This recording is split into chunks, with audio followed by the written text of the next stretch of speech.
वो चैलेंज कर चुकी थी शादी तो कर लूंगी, लेकिन शादी के बाद उस लड़के का क्या हाल होगा वो आप लोग देखिएगा। Ong Uniu Pridar Badairu ne MP na Madhya Pradesh bakop kasonam ki bahaya takaba ong bala dapi penbor yang manganya tho banu ubang ngamon satya ubadan shabar ka jingmon ka jonga omlelei nganya tho bai handai sepetkai ayungan le yotau brio ong ru Uniu Pridar bakane ka jingkren jong kasonam de bakabalami shabar bandon ru ki bahaya ki penpau kalong ka shisha kasonam ru kaju ong man kapore kimik pa mat kita bernyam ru pa ladap hi penyet ho yanga batnu light no raj nganam tre satya nrei nlelei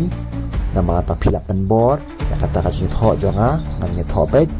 nrei ke ai kaman jaya yauta upai tho bat nga saya pet kai hi mapi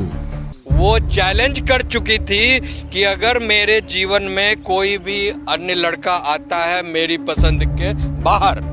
अच्छा हाँ तो वो कह चुकी थी। उसके कई रिश्तेदारों ने भी अभी बयान दिया है, ये लाइमलाइट में आ चुका है कि वो बार बार अपने पिता से माँ से कह रही थी कि राज के अलावा जिसको मैं पसंद करती हूँ कोई अन्य लड़का अगर मेरे लाइफ में अगर आप लोग ज़बरदस्ती शादी कराते हो शादी तो कर लूँगी, लेकिन शादी के बाद उस लड़के का क्या हाल होगा वो आप लोग देखिएगा। वो कह चुकी थी कि हाल ऐसा करूंगी वो कही थी कि शादी के बाद उसका क्या हाल होगा मेरे पति को जिससे शादी कराएंगे वो आप देख लीजिएगा। तो वही करती जो कहती थी वो कर क्या उसने तो खत्म ही कर दिया। हाँ तो वही तो मैं कह रहा हूँ।